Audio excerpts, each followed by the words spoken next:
Hello, friends, and welcome to my biology online class for class 10. Today we shall study lesson 9 Heredity and Evolution.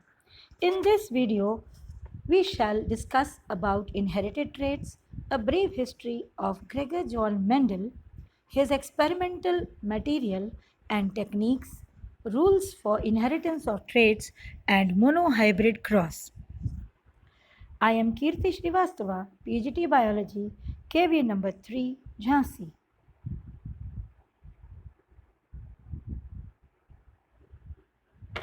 The characters or features, when inherited from the ancestors and have a detectable variant too, are called as inherited traits. Such inherited traits are controlled by genes, which are the units of heredity.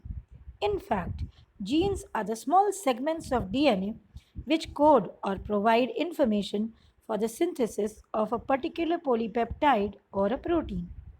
Every individual human being has a different genetic makeup. Therefore, the human population shows variation in expression of traits. For example, human beings are seen to possess two types of earlobes. This can be well understood by the picture given alongside showing attached and free earlobes. You can observe yourself and your parents and see what kind of earlobes you and your parents possess. There are a number of examples of inherited traits found in humans. The first picture here shows the trait of rolling tongue, and the second picture depicts the inherited traits of widow's peak. Beside human beings are seen to possess variations in skin color and height.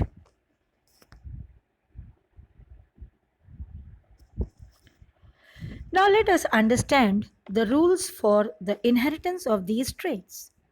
We know that these traits are transferred through genes or factors which are a part of DNA molecules on the chromosomes present inside the nucleus of a cell.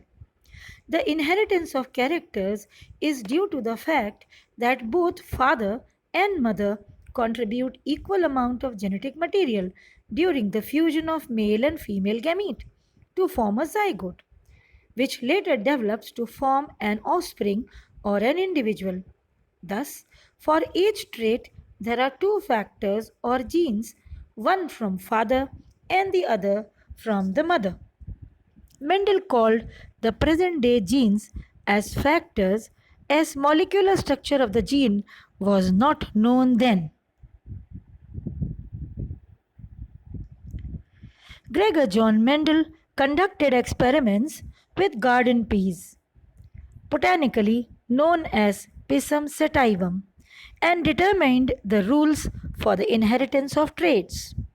Now, these are number 1, law of dominance, number 2, law of segregation of gametes, also called as law of purity of gametes, and number 3, law of independent assortment.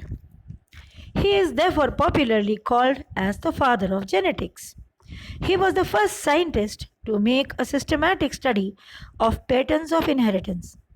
He blended his knowledge of science and mathematics and was the first one to keep account of individuals exhibiting a particular trait in each generation. He studied inheritance of only one pair of trait at a time. He prepared true breeding varieties or pure lines having contrasting traits by self pollinating pea plants for several generations and conducted plant breeding experiments using these pure lines. There were several reasons why Mendel chose garden peas as his experimental material, and these are as follows. Garden peas was an annual plant and had short life cycle, so it could give results soon.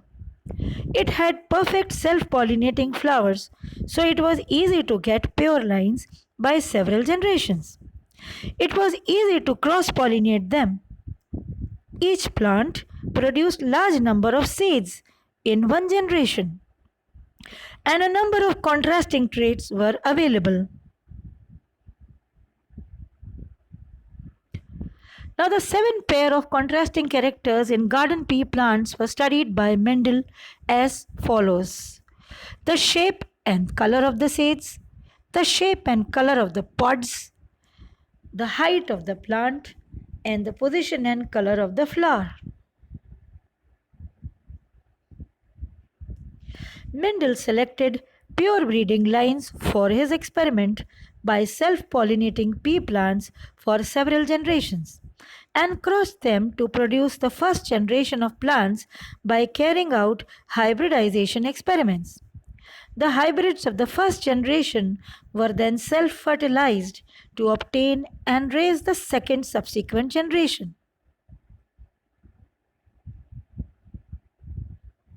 Now let us understand the Mendel's monohybrid cross. Mendel first selected pure line plants and cross pollinated the plants having contrasting traits, considering one trait at a time.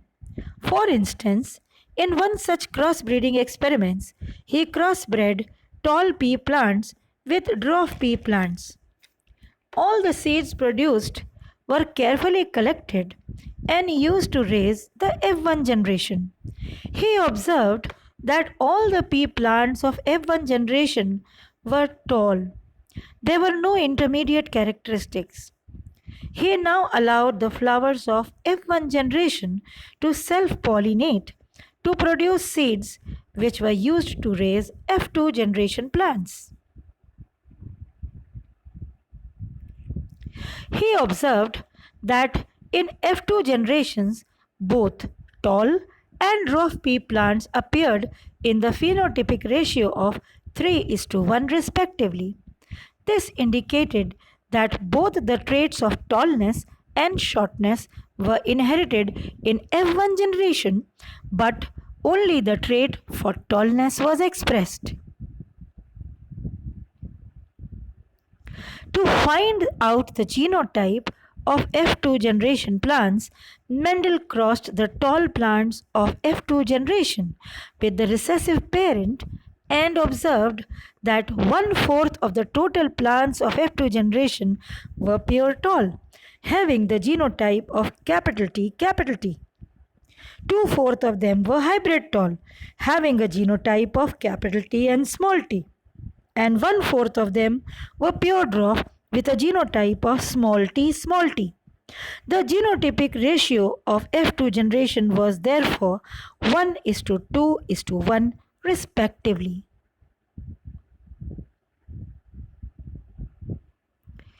The cross that Mendel carried out using one pair of contrasting characters is called as the monohybrid cross and is depicted as under.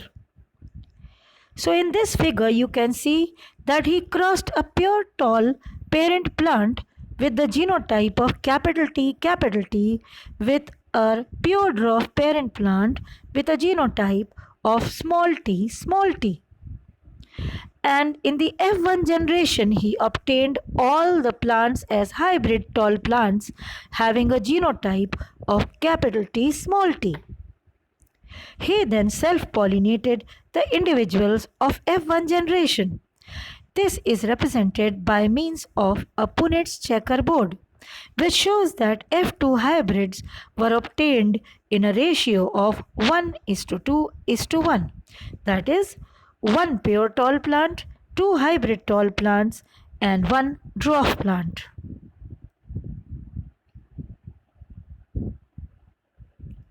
On the basis of the above experiments, Mendel concluded that in a monohybrid cross, only one of the two contrasting traits appeared in the F1 generation.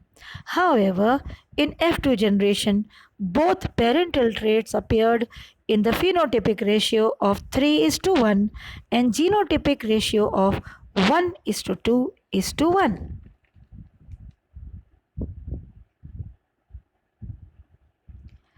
Mendel's interpretation from his experiments are as follows. He postulated that the characteristics or traits of an organism are determined by a pair of internal factors. Only one of a pair of each factor can be present in a single gamete.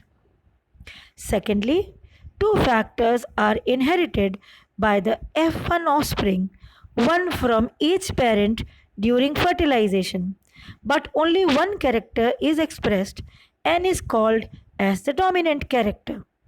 The character which is not expressed is called as the recessive character, and this is law of dominance. Mendel considered these factors as carriers of heredity information from parents to offsprings. At the time of reproduction, when gametes are formed, these factors segregate so that each gamete receives only one factor of each character. And this is law of segregation of gametes, and it is also called as law of purity of gametes. So this is all in this video. Thank you for watching. In the next video, we shall study Mendel's dihybrid cross and how traits get expressed.